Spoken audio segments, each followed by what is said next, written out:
Paz, Senhor, a todos os irmãos. Estaremos estudando hoje a respeito de eclesiologia, né? Como introdução, nós temos aqui a igreja no sentido de nação, onde nós temos a igreja que é chamada a ser servos de Deus, né? Vemos então que a igreja judaica, né, ela rejeita Cristo quando vem. Nós vimos Cristo aí nascido numa manjedoura. E esse Cristo não é um Cristo que foi aceito. Mas tudo isso aí a gente pode contemplar que é um plano de Deus para as nossas vidas. Porque nós, como gentios, somos chamados também a ser filhos. Saímos da condição de servos, como veremos lá na frente, a ser filhos do Deus Altíssimo. Mateus 16:18 diz: E eu lhe digo que você é Pedro, e sobre esta pedra edificarei a minha igreja, e as portas do Hades não prevalecerão, não poderão vencê-la. Amém? Essa é a igreja que veio a ter existência no dia de Pentecostes, quando Cristo ele ascende aos céus. Ele diz que nós devemos aguardar até que dos céus sejamos revestidos de poder, né? Então a gente vê esse poder ali no dia de Pentecostes. Então, da mesma forma que nós temos aqui que Davi juntou materiais para a construção do templo, quem edificou o templo? Quem edifica o templo é Salomão. Davi tinha suas mãos manchadas de sangue. E o templo do Senhor deveria vir de uma mão que não tivesse recobrado o sangue de ninguém, né? Então, o seu filho, como adorador, é separado a construção do templo, né? Então, há uma comparação. Então, assim também foi sobre a vida de Jesus, que juntou aí todos os argumentos durante seu ministério, né? Ele juntou os materiais para a igreja, mas o Espírito Santo foi o seu sucessor. Nós vemos a trajetória de Cristo com curas, milagres, pregando o evangelho da salvação. Mas esta obra hoje, ela é contínua através do Espírito Santo, né? A origem da igreja. A igreja, ela surge muito antes de estarmos aqui. Nós vemos que é um plano primeiro na mente de Deus. Projeto de Deus Trino, antes da fundação do mundo, a Trindade, isso significa Deus Pai, Filho e Espírito Santo. A palavra do Senhor em Efésios 1:4 vai nos dizer: porque Deus nos escolheu nele antes da criação do mundo para sermos santos e irrepreensíveis em sua presença. Então, o plano de Deus, irmãos, é tão assim maravilhoso que ele já sabia, antes mesmo de fundar o mundo, que ele nos escolheria, né? Sabemos que o Deus, ele é atemporal, ele não está dentro do tempo, ele é atemporal, está fora. Então, o que aconteceu, o que acontece, o que acontecerá é do conhecimento do Senhor. Então, essa aí é a origem da igreja, já estava na mente de Deus, né? Nós temos aí, como foi em Êxodo, né? O tabernáculo foi construído e consagrado pela glória de Deus. Então, assim foram os primeiros membros da igreja que congregaram ali no cenáculo, né? Foram consagrados como igreja pela descida do Espírito Santo. Lá em Êxodo a gente vê: então a nuvem cobriu a tenda do encontro e a glória do Senhor encheu o tabernáculo. E essa mesma glória enche ali os irmãos na igreja de Pentecostes, os preparando aí para ir pregar todo o evangelho a todas as nações, né? A igreja está fundamentada numa nova aliança, a aliança ali na cruz do Calvário, né? Então, o que a gente vê? Que a expectativa judaica referente ao Messias de um reino político e geográfico, ou seja, se acreditava que o nosso Messias, né, nosso Jesus, ele viria como um símbolo, né, político, uma pessoa influente, né, que poderia ter voz ativa politicamente, né, e aí numa situação geográfica, dizendo assim, bem localizado, alguém que fosse influente. Resumindo, fosse influente. Jesus pregava um reino, sim. Só que as pessoas não entendiam que não era o reino terreno, não era por terra, não era política, era o reino de Deus. Ou seja, aquilo que está dentro do ser humano, né? O pregar da salvação. Então, o reino, quando ele dizia ser rei, era não aqui terreno, ele não queria tomar a glória do homem, e sim pregar o reino do seu Pai, que está dentro do ser humano, um reino de transformação. Nós vamos ver aqui que os membros da igreja, né, denominação aqui, estabelecem suas normas, ou seja, a igreja tem seus dogmas, né? Cada igreja ela tem as suas normas que regem aí uma conduta, um regimento interno. Isso aí cada igreja tem a liberdade aí de colocar suas normas, né? Mas assim, como norma a gente vê no contexto geral é o batismo, né? Independente se vai poder usar calça, se vai poder usar saia, se homens sentam separados de mulheres ou não, o batismo é apregoado em todas as igrejas para seus membros, né? Esse é o membro da igreja do Novo Testamento. Então, no Novo Testamento, né, o membro da igreja, ele tem a fé no Evangelho, tendo Jesus como único Salvador. O livro de Atos, ele para missões, ele é um livro muito interessante, irmãos, nós temos que lê-lo. Né? Então diz assim, Atos 16:31, eles responderam, creia no Senhor Jesus e serão salvos você e os de sua casa. Né? Então, crendo em Jesus, este é o único caminho, o único Salvador, é isso que está sendo pregado. O batismo nas águas, ele serve de testemunho simbólico da fé. É o batismo, aqui conforme Atos 2:38 e 39, Pedro respondeu, arrependam-se e cada um de vocês sejam batizados em nome de Jesus Cristo para perdão dos seus pecados e receberão o dom do Espírito Santo, pois a promessa é para vocês, para os seus filhos e para todos os que estão longe, para todos quanto o Senhor, o nosso Deus, chamar. Né? E confessar a fé verbalmente, a gente coloca aqui então, isso é importante, em Romanos 10, 9 e 10. Se você confessar com a sua boca que Jesus é o Senhor e crer em seu coração que Deus o ressuscitou dentre os mortos, será salvo. Pois com o coração se crê para a justiça e com a boca se confessa para a salvação. Então, a conversão, né? A fé no Evangelho, crer que Jesus tem o poder de salvar. Confessá-lo, irmãos, com a nossa boca e descer as águas como confirmação da nossa fé, são normas hoje que a Igreja do Novo Testamento, num contexto geral, ela coloca aí para sua membresia, né? Para todos os membros, membresia. A igreja primitiva já tem uma diferença, né? Para ser cristão, ela acreditava que nós teríamos que ter a vida transformada, né? Não é como hoje. Então, assim, o que temos aí? Membro da igreja seria o membro do corpo de Cristo. Então, essa pessoa deveria ter um diferencial, era assim que era vista. Na igreja de hoje, a gente vê que, infelizmente, nem sempre vidas são transformadas. Nós temos uma igreja dentro da outra. Pessoas que tentam, às vezes, de alguma forma, né, se beneficiar de privilégios que no meio da cristandade se pode acontecer, de repente. Você é mal sucedido numa área, mas estando na igreja ali você consegue, com a ajuda dos membros, dos irmãos, ser bem sucedido. Né? Como falamos numa aula presencial, né? Você tem um estabelecimento e para ser abençoado os irmãos passam a comprar de você. Né? Então assim você é abençoado de uma forma ou de outra, mas você acaba tirando isso como lei da vantagem, permanecer na igreja é vantajoso, ou usar aquilo que a igreja tem, né? No caso, as verbas e achar que a igreja pode promover algum status e daí ficar tirando proveito de certas situações. Isso não é a igreja de Jesus, isso não é vida transformada.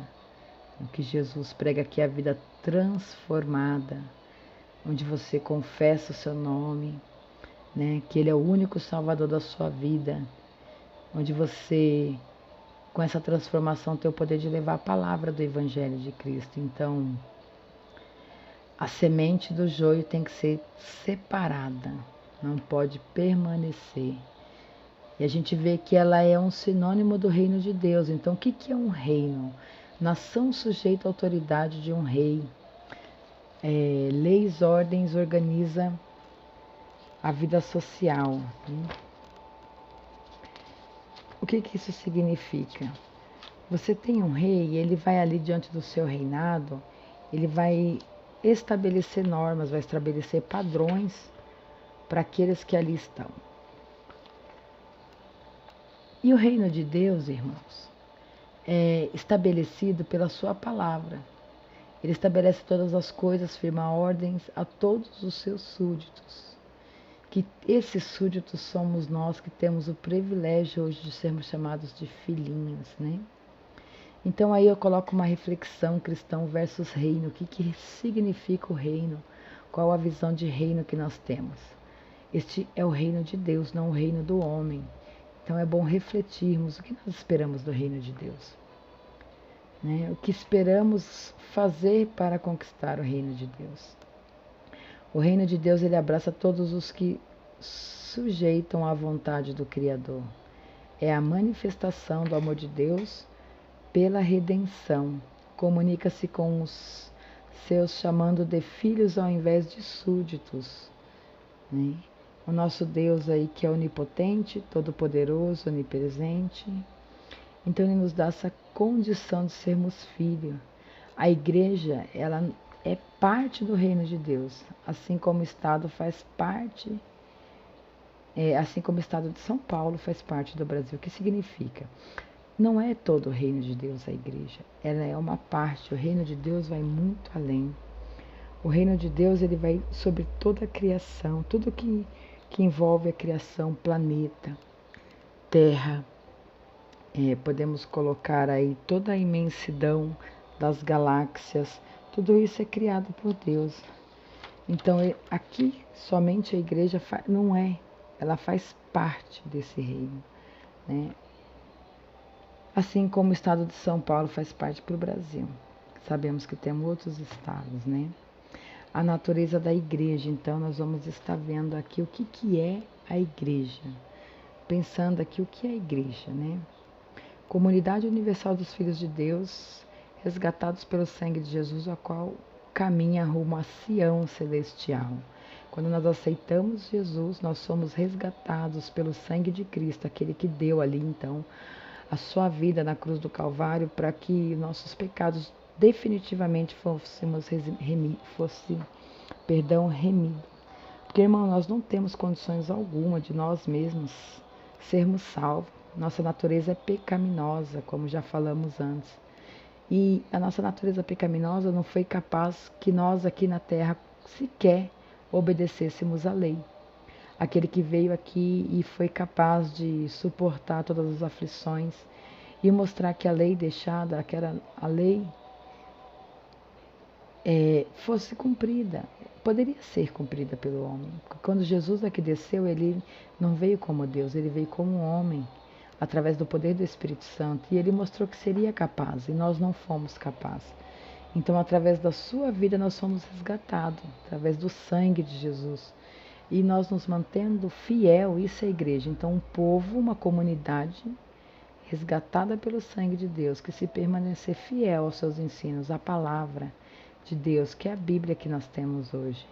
Vamos um dia rumo a Sião celestial, você morar junto com o Pai, né? Ela é edificada e guiada, guardada e assistida por Cristo.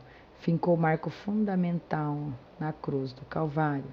Quando Satanás pensa aí que poderia ter,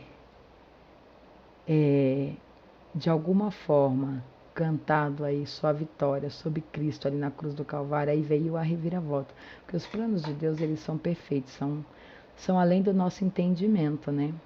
O inimigo não entendeu que ali naquela cruz do Calvário veria o fundamento principal, que seria Cristo ressuscitar e morrer por nós ali, ressuscitar, ascender ao céu e nos dar direito ao plano de salvação.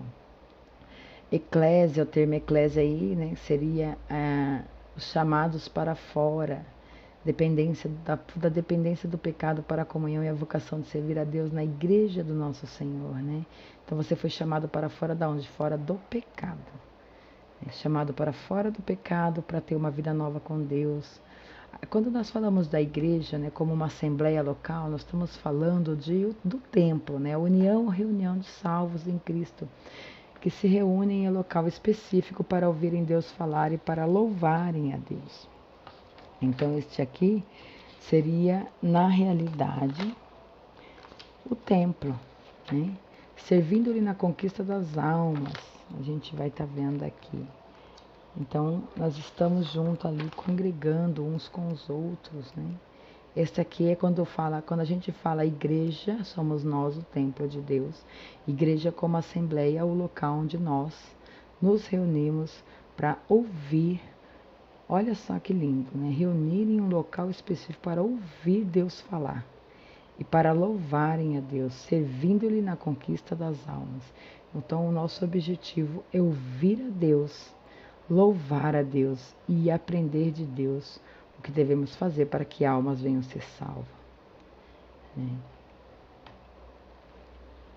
Os membros, vários nomes nós temos aí para os chamados membros da igreja, somos nós. Irmãos, crentes, santos, eleitos, discípulos, cristãos do caminho, evangélicos de origem protestante, né? Nós vimos, quando falamos aqui é interessante falar os do caminho. É correto falar assim, né? A gente vê sobre o caminho de Emaús, quando ali os irmãos, né, nos dias primitivos, muitas vezes eram conhecidos, né? A gente vê, quando a palavra do Senhor diz assim, deixa eu ver se eu vejo aqui, porque viviam de acordo com a maneira especial. A palavra de Jesus em João 14,16 diz, eu sou o caminho. Então, os do caminho, o caminho de Deus, né? Então, ele era o caminho. Aí você tem evangélicos. Esse termo aqui no Brasil, ele é muito usado, né? Ele é de origem protestante. Nós sabemos que a Igreja do Senhor, depois do século XIV, ela novamente vem a despertar aí, depois dos apóstolos, um bom tempo, como a gente estudou na Era das Trevas, ela volta a reacender aí a chama do Evangelho, né, dos cristãos. Então, no século XVI, nós temos aí Martinho Lutero, com as suas 95 teses, pregando ali que o homem poderia servir a Deus em qualquer lugar, em qualquer estado, e não precisaria pagar por isso, não precisaria de uma intervenção humana para isso. E aí nós aqui no Brasil somos muito conhecidos como evangélicos, porque, né, cristão, nós temos os cristãos, nossos irmãos católicos, né, e nós que somos conhecidos como os crentes. A maioria das pessoas não gosta desta palavra, então usamos aqui no Brasil evangélicos, né? Então esse aí é o nome que nós damos para os membros da igreja. Hoje a igreja é o corpo de Cristo, o templo de Deus, também ela é conhecida. A noiva de Cristo, como a palavra diz que um dia ele retornará para buscar a sua noiva amada, né? Nós temos o rebanho de Cristo. E é muito interessante agora um castiçal em Cristo. Irmãos, quando a gente diz castiçal, até coloquei aí, é a coluna, né? Se você ver aqui, nós temos 7 partes aí de onde teremos as chamas, né? Então a coluna com o pedestal simboliza Jesus. Durante os textos você vai ver várias referências bíblicas. Tira um tempinho, estejam lendo essas referências, né?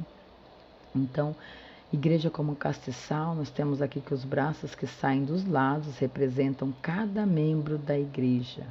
Esse membro da igreja, independente da placa, né? A igreja somos todos nós, que deve estar ligado a Jesus Cristo. Então, no centro nós temos aqui Jesus Cristo, assim como as varas estavam ligadas à videira, né? Estão ligadas à videira. Nós estamos ligados a Cristo. Os braços têm em Jesus Cristo seu fundamento. Por estar ligado em Jesus, cada cristão se torna luz no mundo, porque ele foi luz e nos chama a ser luz, né?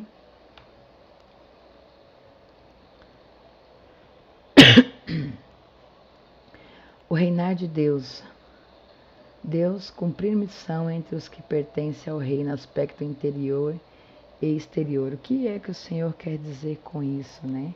Deus pretende reinar em nós, tanto interiormente como exteriormente. Interiormente não, quando nós aceitamos a Jesus seria uma transformação, né? Uma transformação de vida.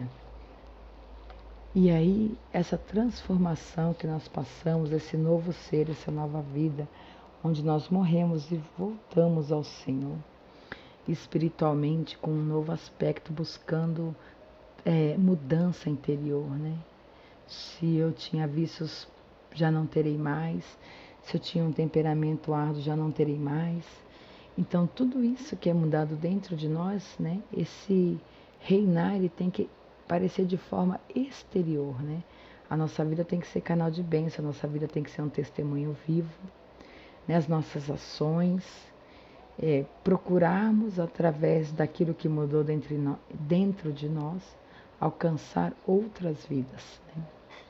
A missão da igreja, ela tem 3 aspectos especiais: é o testemunho, o serviço e a comunhão. Então, o nosso testemunho, né? O serviço a Deus, o serviço na obra, isso é importante, e a comunhão com os irmãos. Então, sem missão, a igreja não existe. Uma igreja que não tem testemunho, né? Uma igreja que não tem serviço e comunhão, ela não existe. Não tem porquê. O propósito da missão é efetivar o reinar de Deus dentro dos parâmetros da história e o direcionador para cada aspecto da vida eclesiástica. O que significa?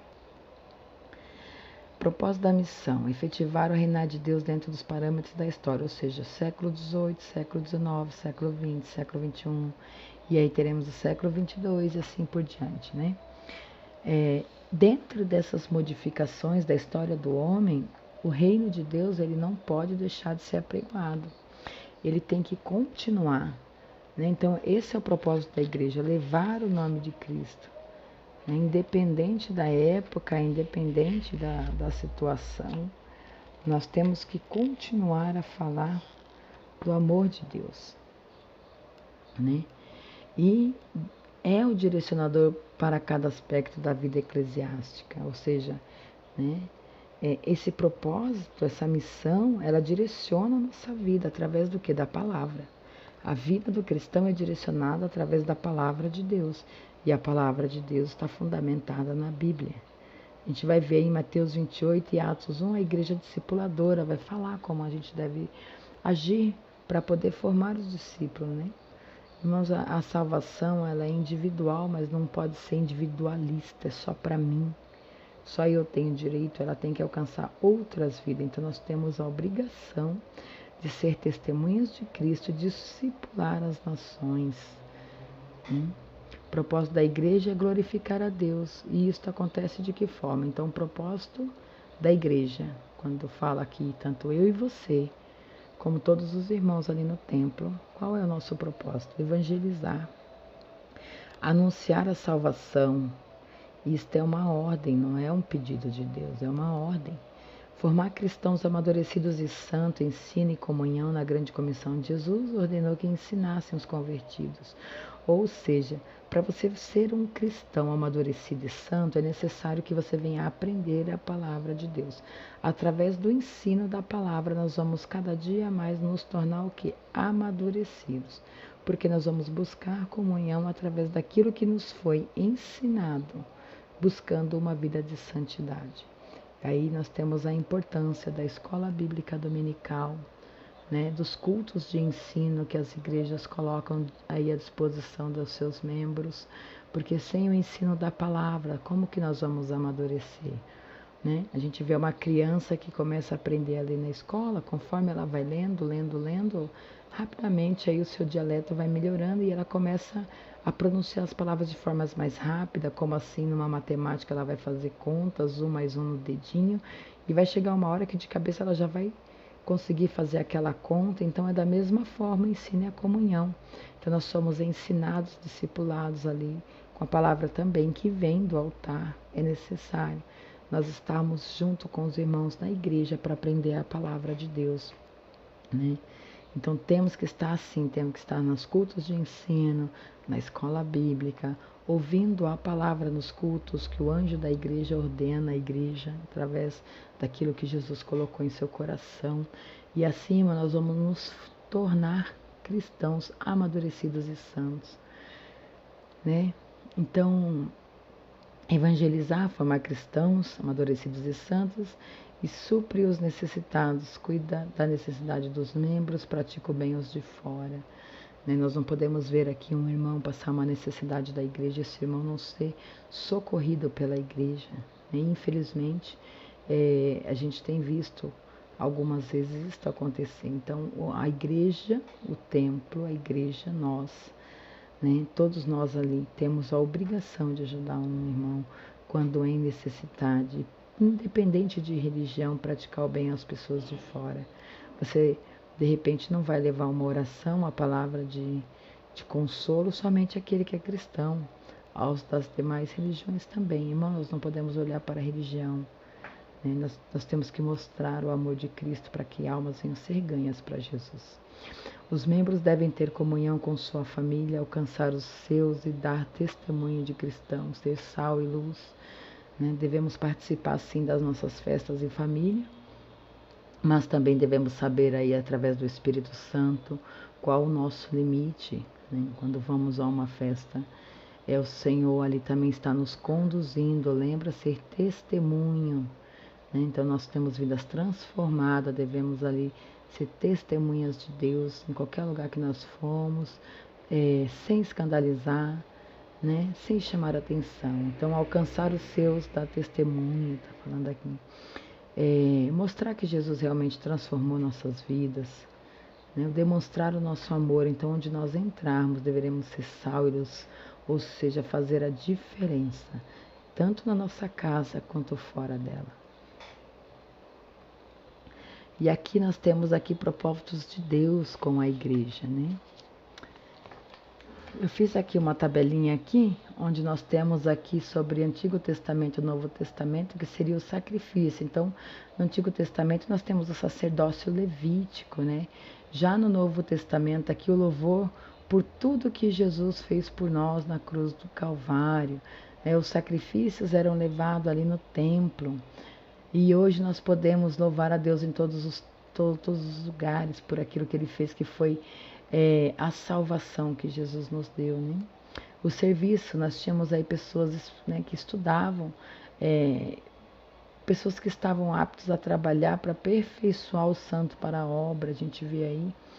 E no Novo Testamento, todos os membros da igreja devem ter participação ativa no culto a Deus, ou seja, quando nós tínhamos um sacerdote que ali levava o sacrifício diante de Deus, enquanto a igreja aguardava do lado de fora. Na igreja do Novo Testamento já não. Quando diz que todos nós devemos ter participação ativa no culto, não quer dizer que todos nós devemos subir durante o culto a pregar a palavra, a ministrar o louvor. Mas ela quer dizer que quando o grupo de levitas ali já está louvando, nós temos que oferecer o nosso sacrifício de adoração a Deus. Nós devemos estar atentos aos louvores e adorar ao Senhor juntamente. Então, é participativo ali no culto. No momento dos dízimos, as ofertas, quando dizimamos e ofertamos, também temos a participação ativa, a palavra que está sendo ministrada, como diz ali em Malaquias 3:10, trazei todos os dízimos à casa do tesouro, para que haja mantimento em minha casa. Também, durante o momento em que o anjo da igreja, o pastor ou a pastora ministra ali, a oração, nós devemos estar atentos. Quando a palavra em si é lida e pregada, devemos estar atentos. Então, tudo isso é participação ativa, Temos aqui a doutrina, Jesus, irmãos, a gente vê aqui sobre a respeito do Novo Testamento. Ele estava preocupado em converter os perdidos, guardar e doutrinar os convertidos. Ou seja, Jesus se preocupava em salvar almas. E quando essas almas eram salvas, em que elas permanecessem fiéis ao Evangelho de Cristo. E que elas viessem seguir a doutrina que é ministrada diante de nós pela palavra de Deus. Que elas se firmassem na rocha, que é Jesus Cristo. A gente tem até o hábito de muitas das vezes falar firme na rocha. Então isso significa a firmeza está na rocha, que é Jesus Cristo. É porque uma casa edificada na rocha, como diz a palavra, ela não vai cair. Uma casa sobre areia, sem nenhum fundamento, sem nenhum ensinamento, sem nenhuma conduta espiritual cristã, ela vai o quê? Se dissipar. Na areia nada firma. Então, nós temos que doutrinar e guardar a palavra. Então é importante a respeito dos novos convertidos, que nós venhamos ali ensiná-los a andar no caminho do Senhor e não vir desfalecer. A igreja como família, né? A gente vê membros de uma família desfrutam do amor e comunhão no lar. Então, pai ama, você ama seu pai, você ama sua mãe, esposa ama esposa, esposa ama esposo, seus filhos, e assim vai. O amor em comunhão, sogra, genros, noras. Então, todos os filhos recebem uma educação e orientação. Então, você procura o quê? O pai e a mãe dá orientação e educação igualitária para os seus filhos, né? Um vai fazer inglês, o outro também. Um vai para uma escola particular, o outro também. Um vai fazer um curso de informática, o outro também. Então, todos têm a mesma educação e a mesma orientação dentro de um lar, né? Então, os membros também devem sentir-se ligados uns aos outros pelos laços de amor de Deus. Então, nós temos que desfrutar dessa comunhão com os irmãos. É importante, quando nós temos momentos de comunhão dentro da igreja, que nós venhamos participar. Quando fala uns pelos outros, laços de amor, seria o amor de Deus, irmão. O amor puro, né? Que bom seria que fosse aquele amor ágape, né? Mas, irmãos, é importante a comunhão, como eu posso dizer, o membro, ele entrar e sair somente da igreja e dizer, eu venho aqui porque eu venho adorar a Deus, né? Mas aqui nos ensina que somos uma família, nós somos a família em Cristo Jesus. Então nós temos que ter um convívio, nós temos que orar junto, nós temos que estudar a palavra junto, porque o ensino através dos irmãos, sempre, irmão, cada um pensa de uma forma, então um agrega valor ao pensamento do outro. Não que seja seu entendimento, mas o entendimento através do Espírito Santo que capacita. Às vezes o Espírito Santo revela algo a um que não foi revelado ao outro. Então nós crescemos juntos e desenvolvemos o dom maior que é o amor, né? E se nós não tivermos amor pelos irmãos em nossas igrejas, em nossas comunidades, como nós vamos desenvolver este amor para salvar aquela alma perdida que necessita de Jesus Cristo? Então isso é muito importante, né? Membros devem ser educados, cuidados, protegidos e orientados para crescerem espiritualmente, deixando a imaturidade de criança na fé, tornando-se pais espirituais de outros. Então, isso é importantíssimo, você ser educado dentro da palavra. Cuidado, né? Através dos ensinamentos de Jesus Cristo, ter as feridas saradas, ser ministrado, né? Aquilo que ficou para trás, irmãos. Antes de aceitarmos a Jesus, poderíamos ter qualquer tipo de conduta, mas quando nós aceitamos Jesus, confessamos, fomos batizados, nova criatura somos, então não há por que permanecer no velho. Então nós temos que permanecer em Cristo, ser protegidos, devemos proteger estas vidas. Satanás tenta tragar os novos convertidos sempre, né? Como os irmãos que já estão na presença. Então nós temos que ter esse entendimento, orientar para que venhamos crescer espiritualmente, né? Orientação através da palavra de Deus. Mas o que eu devo fazer é mediante uma situação. Então você vai na palavra e busca ali a resposta. E aí vamos crescer. Então vamos deixar de ser maturos, criança na fé, irmão, porque a criança ela não tem entendimento. Há um estudo que diz que o cérebro ele amadurece por completo até os 20 anos. Então, isso é um crescimento que vem da nuca, se você for ver, até a parte frontal, próxima à testa. Isso é um conhecimento médico, né? Então, são 20 anos. Nós não vamos levar 20 anos para crescer em Cristo. Mas, assim, coloque-se como uma criança, né? Uma criança com 5 anos vai fazer coisas que um adulto não faz. É imaturidade. Talvez quantas vezes você viu colocar o dedo na tomada, por exemplo, e tomar um choque. porque não tem noção daquilo que está fazendo. Um adulto jamais faria isso, porque ele já sabe o que aquilo significa. Então nós precisamos crescer, né? Porque, irmãos, a criança, ela cresce, ela tem a sua fase escolar, a sua fase de adolescente, de jovem, e aí vai se tornando um adulto, né? E se for uma moça ou um rapaz, conhece aí a pessoa amada, e vai ter a sua família lá na frente, e vai ter uma outra criança, o seu filho, que vai ser educado, cuidado, protegido e orientado. E todo esse ciclo vai se renovando na vida de um, na vida de outro, como foi na vida dos nossos avós, dos nossos pais, na nossa vida, será dos nossos filhos, dos nossos netos e nossos bisnetos. Assim é sobre a igreja. Então, quando você for maduro na fé, você vai gerar novos filhos espirituais. Efésios 5,32 diz: grande é este mistério. Digo, porém, a respeito de Cristo e da igreja. É um mistério revelado este, irmãos. E isso foi revelado no dia de Pentecostes, onde o Espírito Santo de Deus que habita em nós está presente no nosso dia a dia, nos conduz à salvação, à vida eterna, e nos corrige esse Espírito Santo, ele nos protege, ele cuida de nós, ele nos educa, nos orienta. Muitas das vezes não é nem necessário uma pessoa falar nada, o Espírito Santo ele vem sobre a nossa mente e fala, olha, não está correto, não está certo. E aí somos corrigidos.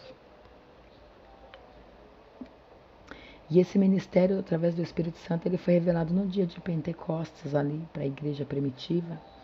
Aí a igreja continua a executar as obras de Cristo sobre a terra, na motivação e inspiração do poder do Espírito Santo, e assim será até o momento da volta de Jesus. Bom, aqui nós falamos da primeira parte, né? E depois nós vamos entrar nas ordenanças para a igreja.